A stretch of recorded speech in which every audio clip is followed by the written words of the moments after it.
नमस्कार, मैं संतोष sir psychology channel पर सभी का अभिनंदन और स्वागत करता हूं। हम लोग जो है टेट की जो है महत्वपूर्ण श्रृंखला लेकर आए हैं। 2 क्लास ख़त्म हो गई है, इसको ठीक है 15-17 क्लास में पूरा व्यवस्थित तरीके से ख़त्म किया जा रहा है। तो इसको आप लोग जो है अच्छे से पढ़ लीजिए, ठीक है। अगर पढ़ लेते हैं बहुत अच्छा करने का प्रयास करिएगा। प्रयास करेंगे क्या, अच्छा करेंगे ही। तो बस इसको समझ के अच्छे से पढ़ लीजिए, ठीक है। रोज एक एक टॉपिक लेके आ रहा हूँ जिसमें जो है 1-2 नंबर समाए। पहले दिन हम लोगों ने देखा था जिन पियाजे का, फिर वाइगोस्की का देखा था। आज हम देखेंगे सीटेट के दृष्टिकोण से जो बहुत ही महत्वपूर्ण है, ठीक है, लॉरेंस कोहलबर्ग। और हम देखेंगे, ठीक है, बहुबुद्धि का सिद्धांत दिया था हार्वर्ड गार्डनर महोदय।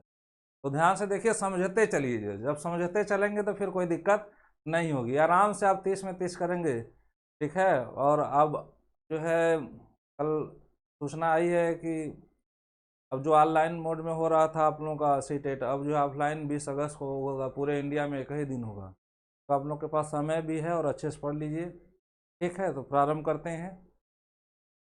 पहला प्रश्न, आज का टॉपिक है नैतिक विकास का सिद्धांत। नैतिक विकास का सिद्धांत किसने दिया था? तो कोहलबर्ग, लॉरेंस कोहलबर्ग महोदय ने दिया था। एक बहुबुद्धि का सिद्धांत, यहाँ से प्रश्न आपका आता है। इस सिद्धांत को हार्वर्ड गार्डनर महोदय ने दिया था। अगर इसको पढ़ लेते हैं यहाँ से 2 नंबर बिल्कुल आना ही है। तो अब देखिए, ठीक, किसी बच्चे का दिया गया विशिष्ट उत्तर कोहलबर्ग के नैतिक तर्क के सोपानों की विषय वस्तु को के किस सोपान के अंतर्गत आएगा? ठीक है, किसी बच्चे का दिया गया विशिष्ट उत्तर कोहलबर्ग के नैतिक तर्क के सोपानों की विषय वस्तु के किस सोपान के अंतर्गत आएगा? यदि आप ईमानदार हैं तो आपके माता पिता आप पर गर्व करेंगे, इसलिए आपको ईमानदार रहना चाहिए। ठीक, सामाजिक संकुचन अनुकूलन, दूसरा है अच्छी लड़की अच्छा लड़का का अनुकूलन, या तीसरा है कानून व्यवस्था का अनुकूलन, या चौथा है दंड या आज्ञाकारिता का अनुकूलन। क्या होगा? ठीक है, तो इसमें आपका हो जाएगा, आप ईमानदार हैं तो आपके माता पिता क्या करेंगे? आप पे गर्व करेंगे। तो ये आपका नैतिक विकास के उन्होंने 3 स्तर बताए थे। इन्होंने बताए थे कोहलबर्ग महोदय ने। तो उसमें दूसरा स्तर है जो है परंपरागत या कन्वेंशनल स्टेज। ठीक, तो यहाँ पर दूसरे स्टेज में सब बच्चे क्या होते हैं?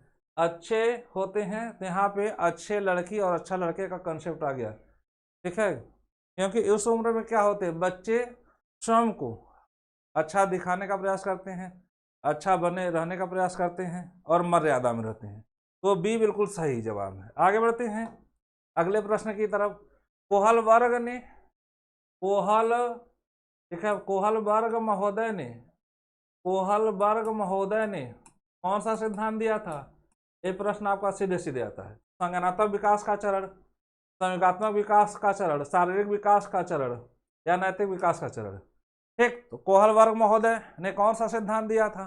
तो कोहलबर्ग महोदय ने नैतिक विकास का सिद्धांत दिया था, ठीक है। और नैतिक विकास की कितनी अवस्था बताई थी? नैतिक विकास की इन्होंने कितनी अवस्था बताई थी? तो 3 अवस्थाएं बताई थी, ठीक है, 3 अवस्थाएं। और तीनों अवस्थाओं में जो है कितने कितने चरण हैं? तो 2-2 चरण हैं। तो कुल मिला के कितने चरण बताए थे? तो कुल मिलाकर 6 चरण बताए थे। ठीक, पहला चरण है, ठीक है, पूर्व परंपरागत अवस्था। पहला क्या है? पहला है आपका, ध्यान दीजिएगा, पहला है, एक समझ लीजिए थोड़ा सा, 6 चरण बताए थे। पहला है पूर्व परंपरागत अवस्था। ठीक, ये आपकी है जो है, ठीक है, 4 से 10 वर्ष। इसमें भी 2 चरण है। पहला है, ठीक, पहला क्या है? दंड एवं आज्ञाकारिता की उन्मुखता। ठीक है, आज्ञाकारिता की उन्मुखता। ठीक, दूसरा क्या है? ठीक है। साधनात्मक सापेक्षवादी, साधनात्मक सापेक्षवादी, सापेक्षवादी नैतिकता, या इसको कहते हैं हित साधना। क्या साधना? हित साधना। या इसको क्या कहते हैं? यांत्रिक नैतिकता। ठीक है। या इसको कहते हैं व्यक्तिगत या विनिमय, विनिमय की नैतिकता। विनिमय मतलब व्यापार की नैतिकता। ठीक है। इसको दो भागों में बांटा गया है। पहली है पूर्व परंपरागत या प्री कन्वेंशनल स्टेज, ये 4 से 10 है। इसको कितने भागों में बांटा गया है? 2 भागों में। ठीक है। तो नैतिकता का जो पहला स्टेज था उसमें बालक दूसरों के मानकों के अनुसार क्या करता है? काम करता है। लेकिन उसमें नैतिकता का क्या पाया जाता है? अभाव पाया जाता है। तो एक प्रश्न पूछता है, ठीक है, कोहल वर्ग के किस स्टेज में नैतिकता का अभाव पाया जाता है या सबसे कम नैतिकता पाई जाती है? तो किसमें? तो पहले स्टेज में।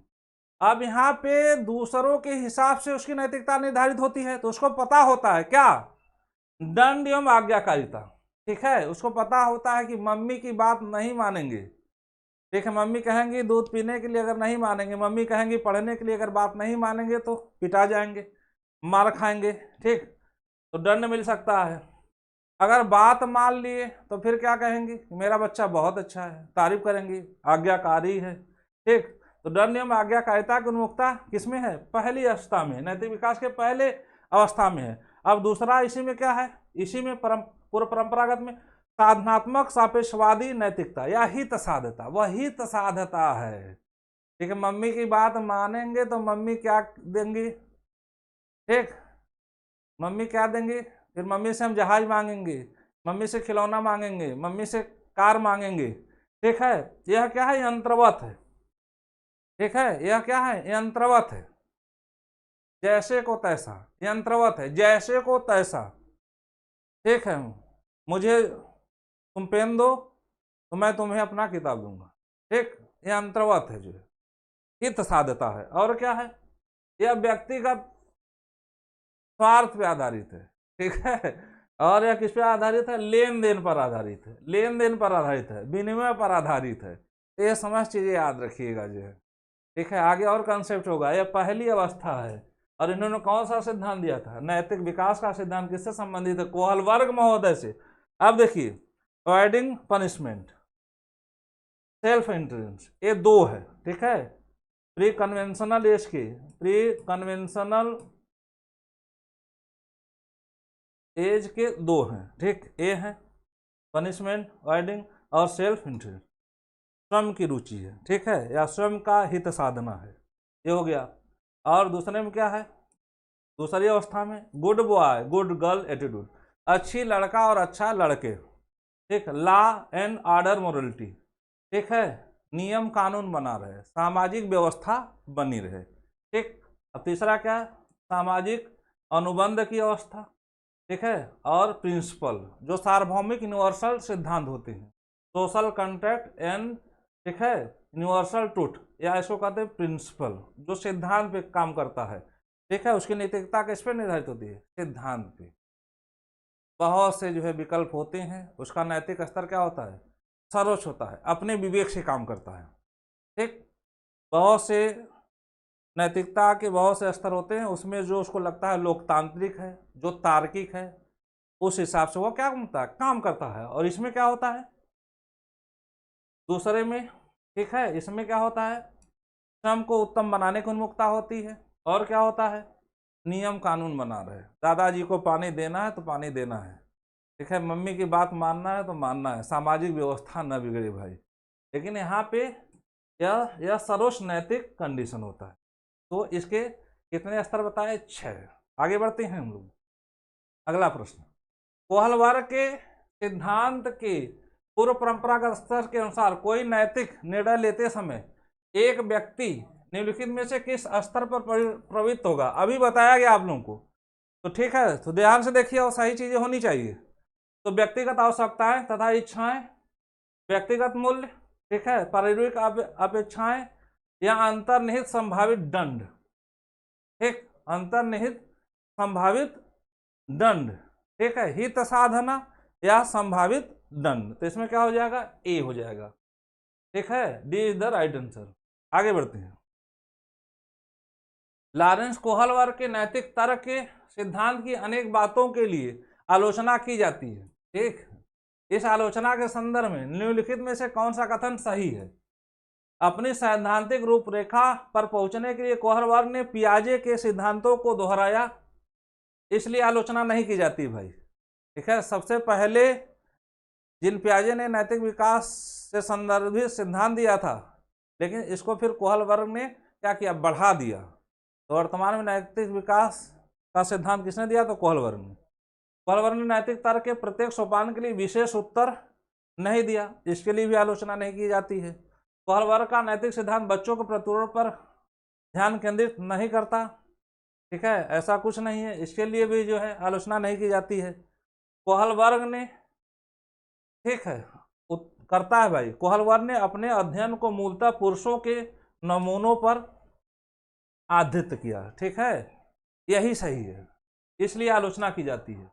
ये क्या करते थे, ये बच्चों को बुलाते थे, ठीक है, या पुरुषों को या लड़कों को बुलाते थे, ठीक है, जिनकी उम्र जो है 16 से ऊपर रहती थी, और उनको नाना प्रकार की समस्या देते थे, ठीक है। जैसे एक समस्या दिया था हाइनिश का, उसकी बीबी यूरोपीय महिला थी, वो बीमार थी, उसको दवा की जरूरत थी, उसको क्या थी, दवा की जरूरत थी, उसकी जान जाने वाली थी। फार्मासिस्ट एक जो दवा बनाया था, लेकिन उसको दे नहीं रहा था, डॉक्टर ने लिखा कि जाओ यही दवा लेके आओ, ठीक, तभी तुम्हारे बीबी की जान बचेगी। तो 10 गुना उसका दवा का दाम मांग रहा था। अब जो है दिक्कत क्या थी, पैसा था नहीं, दवा कैसे मिलती उसको, ठीक है, तो अन्य लोगों से लिया, अपना घर द्वार बेच दिया, तब भी उतना पैसा नहीं हुआ, फिर डॉक्टर के पास गया कि कैसे होगा, ठीक होगा। तो इसी तरह क्या करता था, वह प्रश्न पूछता था लघु कथाओं के माध्यम से, पुरुषों के संदर्भ में किया था, ठीक। तो फिर जो उत्तर वहां से निकलता था, उस उत्तर के संदर्भ में वह क्या करता था, उसने अपने नैतिक विकास का सिद्धांत दिया जो है, ठीक। अब जैसे जो है फिर पूछता था, समस्या दे दिया, फिर पूछता था हाइनिश को क्या करना चाहिए, चोरी करना चाहिए, या हाइनिश को पुलिस में रिपोर्ट लिखानी चाहिए, या हाइनिश को मरने के लिए अपनी पत्नी को मरने के लिए छोड़ देना चाहिए। तो इसी तरह प्रश्न करता और चला जाता, और वहीं से उत्तर उसको मिल जाता। तो D is the right answer. आगे बढ़ते हैं। लॉरेंस कोहलबर्ग के सिद्धांत में कौन सा स्तर नैतिकता की अनुपस्थिति को सही अर्थ में सूचित करता है, ठीक। स्तर 4, स्तर 3, स्तर 2 और स्तर 1। अभी बताया गया कि किसमें जो है नैतिकता का अभाव पाया जाता है, या बहुत कम नैतिकता पाई जाती है, ठीक। तो किस स्तर में पाया जाता है, ठीक है, तो पूर्व परंपरागत या पहला स्तर में, तो ये हो जाएगा, ठीक है। आगे बढ़ते हैं, इज द राइट आंसर। आप बताइए, नैतिक विकास का सिद्धांत लॉरेंस कोहलबर्ग के साथ साथ और किसके द्वारा प्रतिपादित किया गया था, ठीक है। लॉरेंस कोहलबर्ग के पहले किस मनोवैज्ञानिक ने इस पर कार्य किया था, तो वे थे, ठीक है, वाइगोस्की थे, कि जेरोम ब्रूनर थे, कि जीन पियाजे थे, कि बीएफ स्किनर थे। तो संज्ञानवाद के जनक स्विट्जरलैंड के मनोवैज्ञानिक कौन थे, जीन पियाजे महोदय ने सर्वप्रथम इस पर काम किया था, लेकिन लॉरेंस कोहलबर्ग ने इसको क्या किया, आगे बढ़ाया। तो सी इज द राइट। आगे बढ़ते हैं अगले प्रश्न की तरफ। कोहलबर्ग के नैतिक विकास के किस चरण में व्यक्ति अपने व्यवहार के परिणाम के बजाय दूसरों की अपेक्षा अनुसार कार्य करता है? ध्यान से देखिए और सही बताइए। पहली अवस्था है पूर्व, ये नहीं है भाई, पहली अवस्था है पूर्व परंपरागत अवस्था, यह जो है, ठीक है, 4 से 10 वर्ष है। दूसरी अवस्था है परंपरागत अवस्था, 10 से 13 वर्ष। तीसरी अवस्था है पश्च परंपरागत अवस्था, 13 वर्ष से ऊपर। तो यहाँ पे आपका प्रश्न क्या दे रहा है, दूसरों की अपेक्षा अनुसार कार्य करता है, ठीक है। दूसरे क्या करते हैं, दूसरे उससे अपेक्षा करते हैं, और उन्हीं के अनुसार क्या करता है, उन्हीं के अनुसार वह कार्य करता है। तो कौन सा इसमें स्तर आपका सही होगा? जल्दी से बताइए और सभी का सही जवाब आना चाहिए। ठीक, तो अब इसमें देखिए क्या होगा भाई, इसमें होगा, ये पहला वाला नहीं होगा। ठीक है, इसमें हो जाएगा आपका दूसरे का अपेक्षा अनुसार कार्य करना, तो ये हो जाएगा परंपरागत चरण। अब इसको समझते हैं, परंपरागत या रूढ़िगत, या दूसरा है भाई रूढ़िगत नैतिकता, नैतिकता की अवस्था। यह इसकी उम्र क्या है? ठीक है, यह 10 से 13 वर्ष। दूसरी अवस्था क्या है? 10 से 13 वर्ष, इसको कहते हैं, ठीक है, दूसरी अवस्था है, इसको कहते हैं कन्वेंशनल मोरालिटी स्टेज। ठीक है, स्टेज 10 से 13 वर्ष। अब इसमें क्या है देखिए, इसको समझिए, तो एक बार समझ लीजिए। ठीक है, तो फिर दिक्कत नहीं होगी। अब इसमें भी 2 चरण हैं।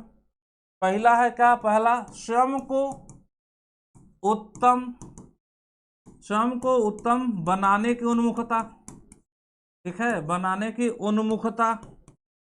उन्मुखता या अच्छा लड़की या अच्छा लड़की, अच्छा लड़का। ठीक है, यहां से प्रश्न सीधे सीधे प्रश्न पूछता है। ठीक है, परंपरागत या रूढ़िगत नैतिकता का स्तर दूसरा स्तर है, 10 से 13 वर्ष है। आप देखिए इसमें क्या करता है, पहले में था कि दूसरों के मानकों के अनुसार चलता है, लेकिन इसमें क्या करता है, इसमें दूसरे के मानकों को अपने अंदर क्या कर लेता है, आंतरिकृत कर लेता है।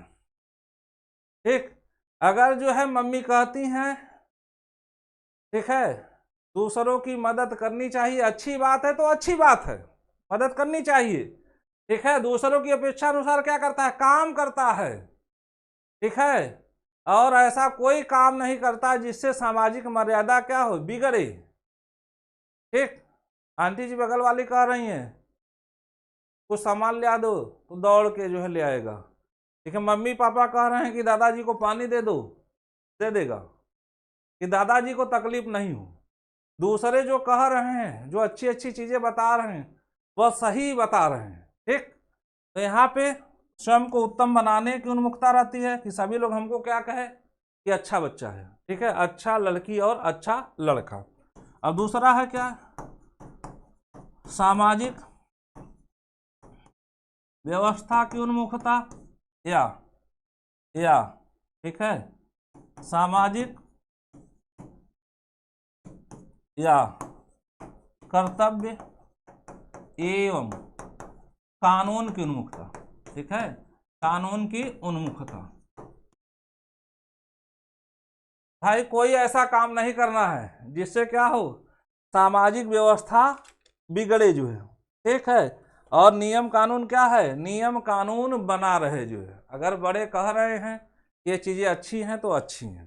ठीक, यहाँ से 2 प्रश्न पूछते हैं आपको, किसमें जो है सामाजिक व्यवस्था और सामाजिक कर्तव्य कानून की उन्मुखता कहते हैं, नियम कानून से चलता है, सामाजिक व्यवस्था के साथ चलता है, तो किस अवस्था में, दूसरी अवस्था में। ठीक है, स्वयं अच्छा लड़की अच्छा लड़का है, स्वयं को उत्तम दिखाने की उन्मुखता किसमें होती है, तो दूसरी अवस्था में। तो किससे संबंधित है, तो परंपरागत चरण, या इसको कहते हैं कन्वेंशनल स्टेज, या इसको कहते हैं रूढ़िगत नैतिकता का स्तर, या कोहल वर्ग के नैतिक विकास का दूसरा स्तर है। ठीक है, आगे बढ़ते हैं।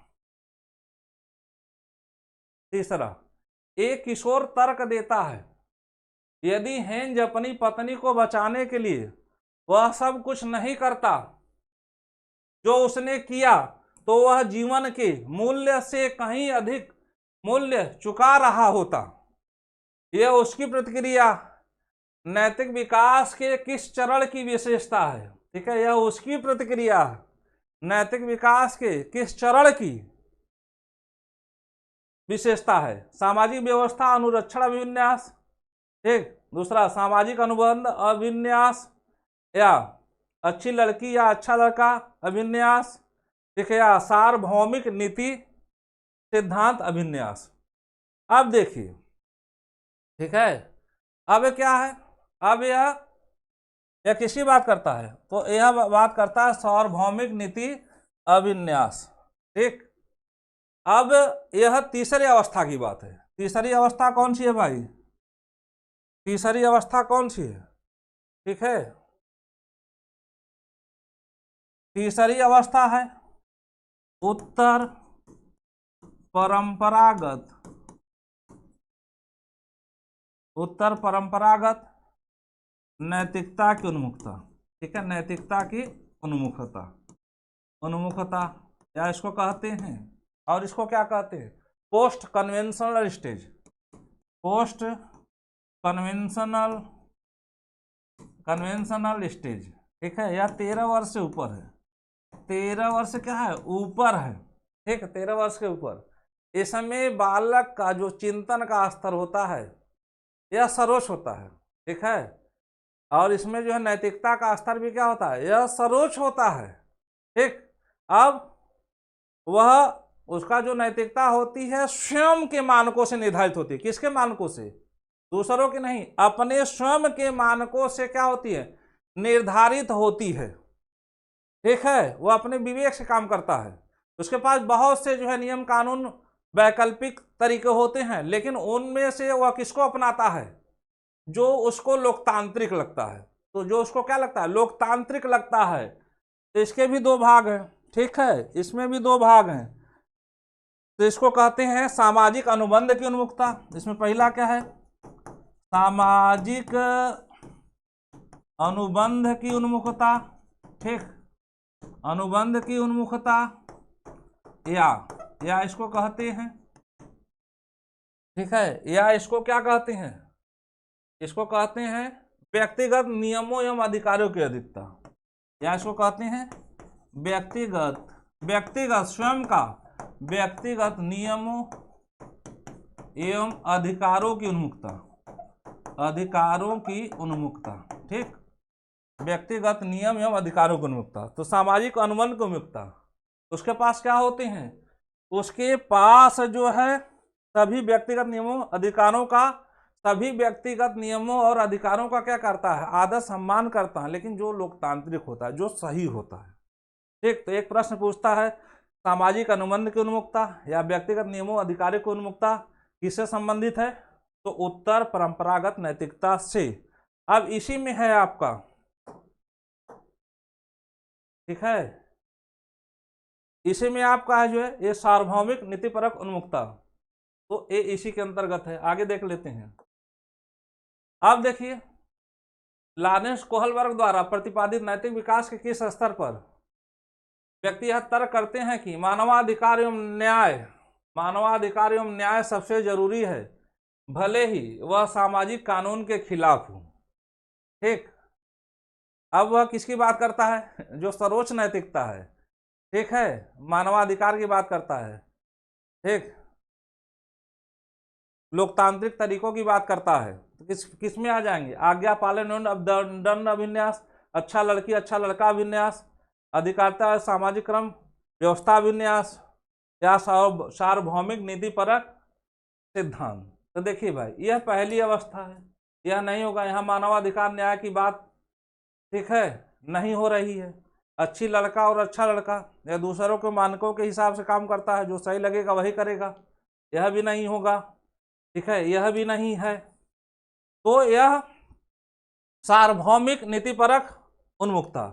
तो ये तीसरे स्टेज का, ठीक है, उत्तर परंपरागत स्टेज का जो है दूसरा चरण है, जो 13 वर्ष से ऊपर है। 13 वर्ष क्या है? ऊपर है। यह दूसरा चरण है। ठीक, तो यही सही है, सार्वभौमिक नीतिपरक सिद्धांत अभिन्यास। यह दूसरा था उसमें का, सार्वभौमिक नीतिपरक सार्वभौमिक नीतिपरक अभिन्यास। अब इसमें क्या होता है? ठीक है, अभिन्यास। अब इसमें क्या होता है? ठीक है, अब इसमें देखिए, इसमें क्या होता है भाई? तार्किक निर्णय कर लेता है, सामाजिक स्तर ऊंचा होता है, सार्वभौमिक सिद्धांतों के आधार पर नैतिकता का निर्णय करता है। ठीक है, सामाजिक नियमों एवं विनियमों से दूर रहता है। ठीक, अब इसमें क्या होता है? इस कंडीशन में, तीसरी अवस्था में, इसमें उसका सामाजिक स्तर ऊंचा होता है। और नैतिकता, ठीक है, नैतिकता सार्वभौमिक नियमों के आधार पर वह चलता है, जो यूनिवर्सल सत्य हैं, सार्वभौमिक सत्य हैं। ठीक, क्या सही है, क्या गलत है, क्या करना चाहिए, नहीं करना चाहिए, तो उसके अंदर जो है वह किसकी बात पालन करता है? मानवाधिकार की, सत्य की बात करता है, प्रेम की बात करता है। ठीक है, तो इसी को हम क्या कहते हैं? सार्वभौमिक दया की बात करता है, करुणा की बात करता है। यहाँ पे आ गया है मानवाधिकार एवं न्याय का सबसे जरूरी है, भले ही सामाजिक कानून के खिलाफ है। तो सामाजिक कानून की बात नहीं करता है, ठीक है, मानवाधिकार एवं न्याय के लिए सबसे जरूरी है, ठीक, जो लोकतांत्रिक है। और सर्वोच्च नैतिक स्तर कौन है? तो सर्वोच्च नैतिक स्तर है कोहल वर्ग का तीसरी अवस्था, ठीक है, जिसको कहते हैं, ठीक, उत्तर रूढ़िगत नैतिकता का स्तर या पोस्ट कन्वेंशनल स्टेज, 13 वर्ष से ऊपर। तो इसमें भी ये आ जाएगा, ये दूसरी कंडीशन है। ठीक, आगे बढ़ते हैं, एक प्रश्न और है। अनीता ने रश्मि का कलम ले लिया और प्रतिरोध में रश्मि ने अनीता का भोजन खा लिया। ठीक है, उसने क्या किया? उसका कलम ले लिया और उसने क्या किया? प्रतिरोध में भोजन खा लिया।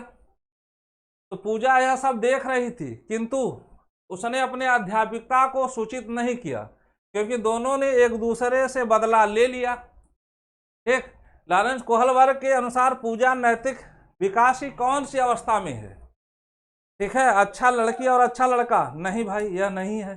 ठीक, सामाजिक व्यवस्था बनाए रखने की उन्मुखता? नहीं, यह दूसरे चरण से संबंधित है। यहाँ पे लेने देने की बात हो रही है, विनिमय की बात हो रही है। ठीक, दंड एवं आज्ञा का पालिका की उन्मुखता है? नहीं, यह पहले स्तर का जो है, ठीक है, पहले स्तर का पहला चरण है, तो यह भी नहीं है।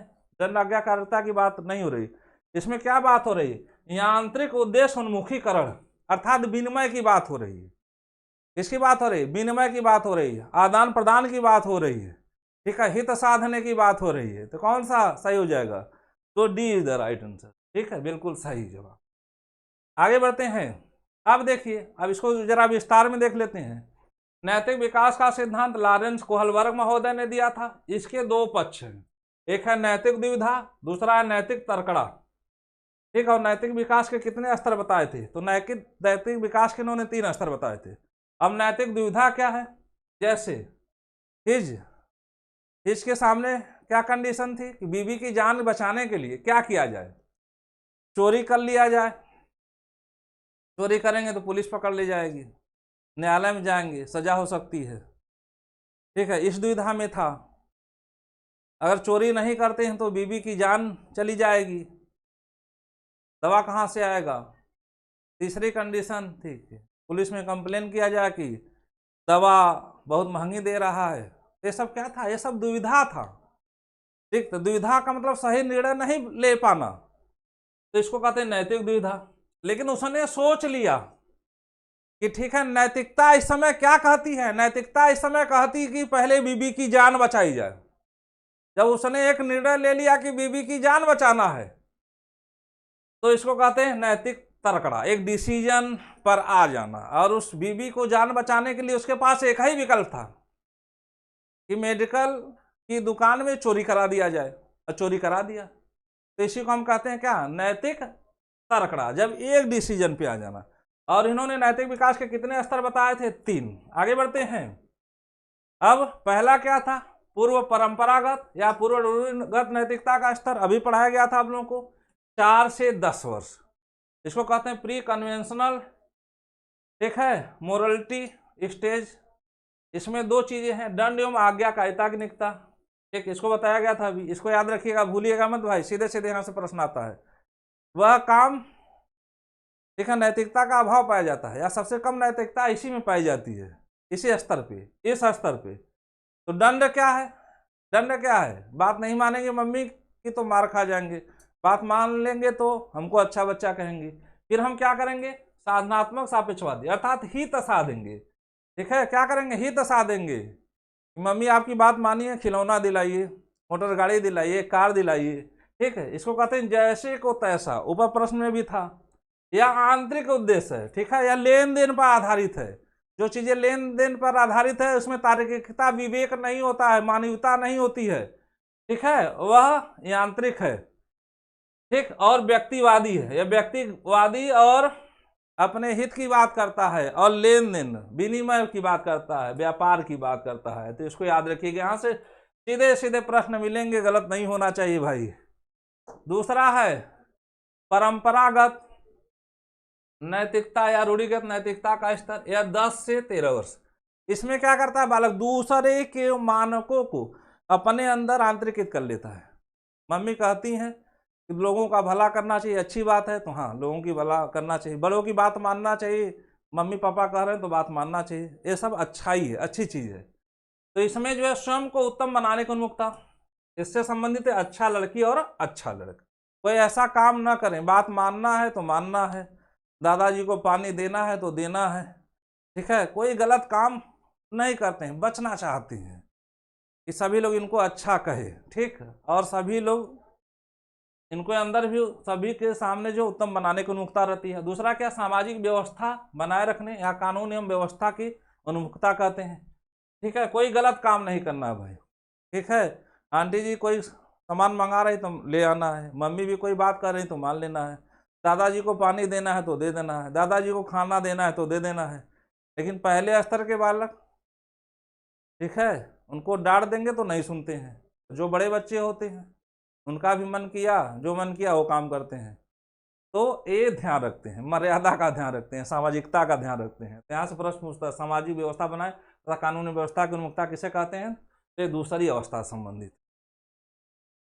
आगे बढ़ते हैं, तीसरी है उत्तर रूढ़िगत नैतिकता या उत्तर परंपरागत नैतिकता का स्तर, या 13 वर्ष के ऊपर है भाई, इसको कहते हैं पोस्ट कन्वेंशनल स्टेज। सामाजिक अनुबंध, ठीक है, इसको देखिए सामाजिक अनुबंध की उन्मुखता कहते हैं, या समझौतों की उन्मुखता कहते हैं, या व्यक्तिगत अधिकार की उन्मुखता कहते हैं। इसमें क्या करता है, उसके पास बहुत से नैतिकता का सर्वोच्च स्तर होता है, ठीक, उसके सोचने समझने की जो है चीजें क्या होती, विकसित हो जाती हैं।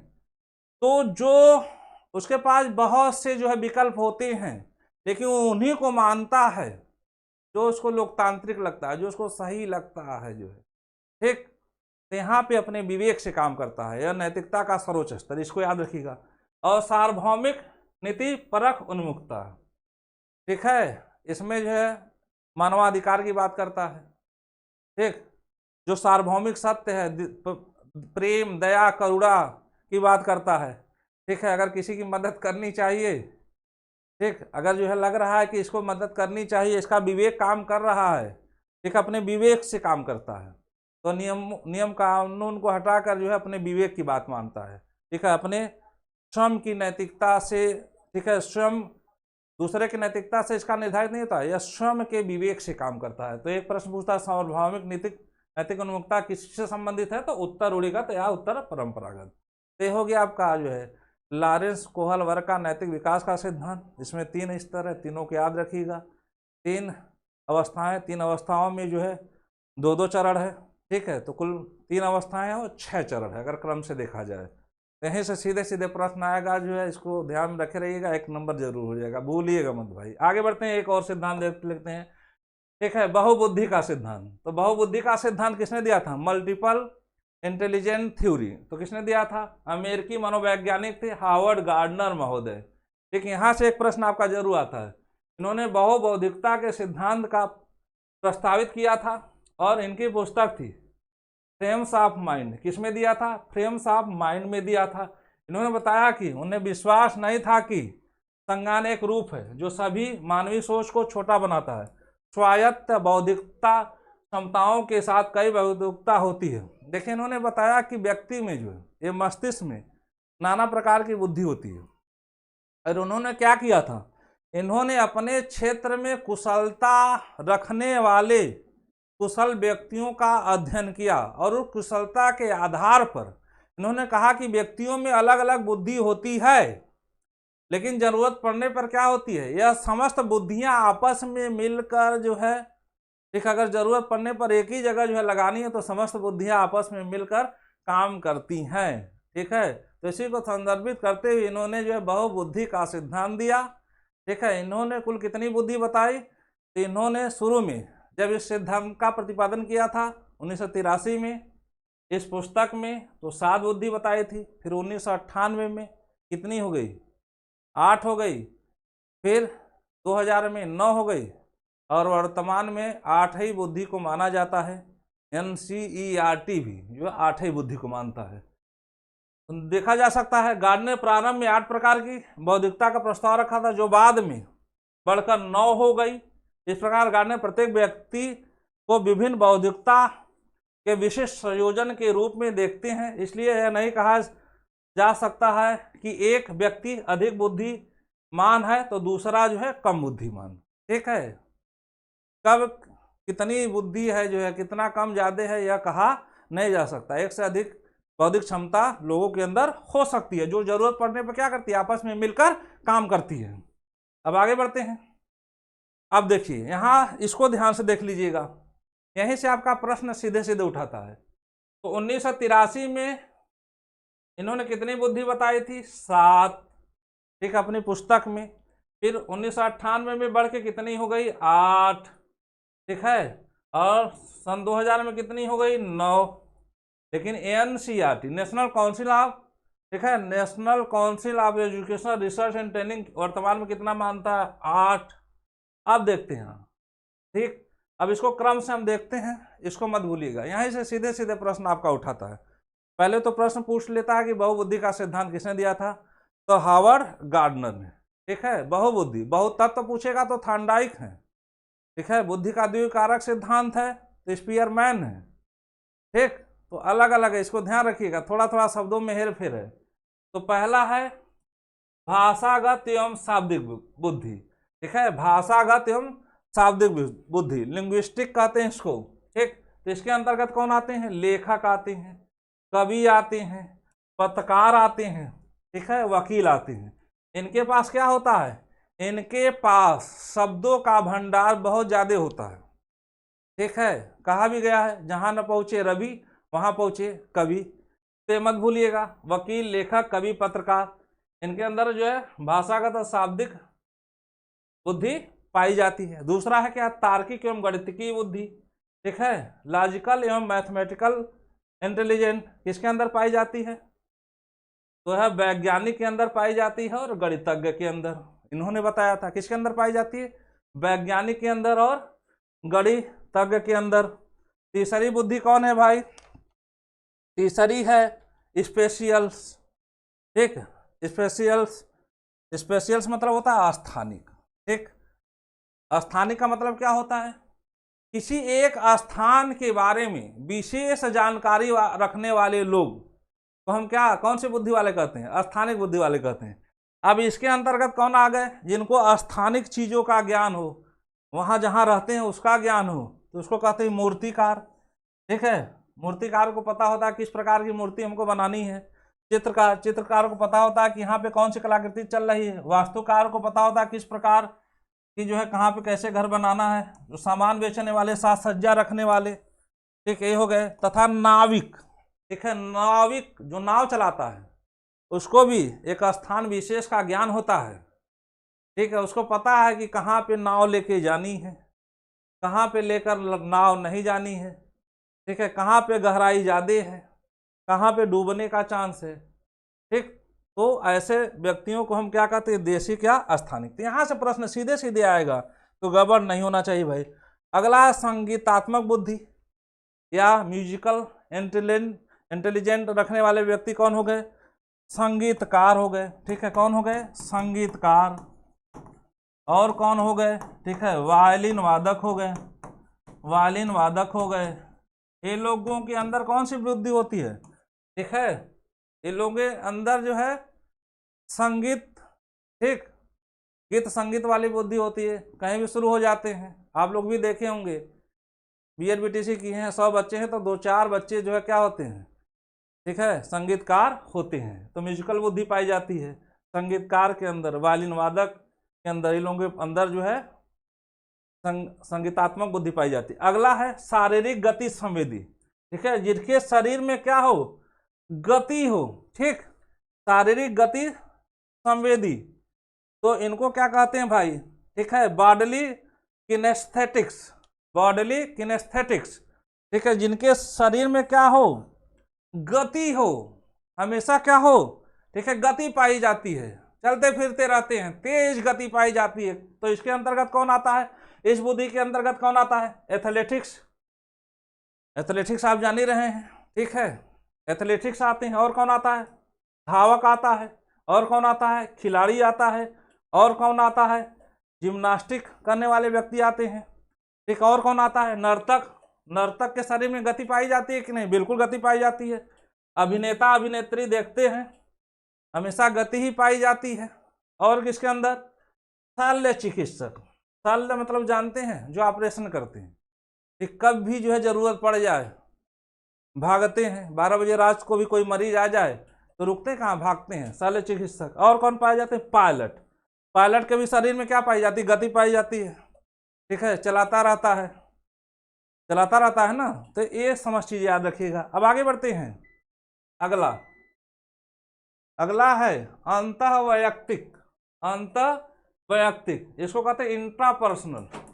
इंट्रापर्सनल, इंट्रापर्सनल के अंदर, ठीक है, क्या भाई, जो दूसरों व्यक्तियों के सूक्ष्म व्यवहारों के प्रति संवेदनशील होते हैं एवं उन्हें समझने वाले होते हैं तथा उनसे व्यक्तिगत संबंध बनाने वाले होते हैं, जैसे मनोवैज्ञानिक, परामर्शदाता, राजनीतिक, समाज सेवक एवं चिकित्सक भी जोड़ लीजिए इसमें। ठीक है, शल्य चिकित्सक नहीं, चिकित्सक।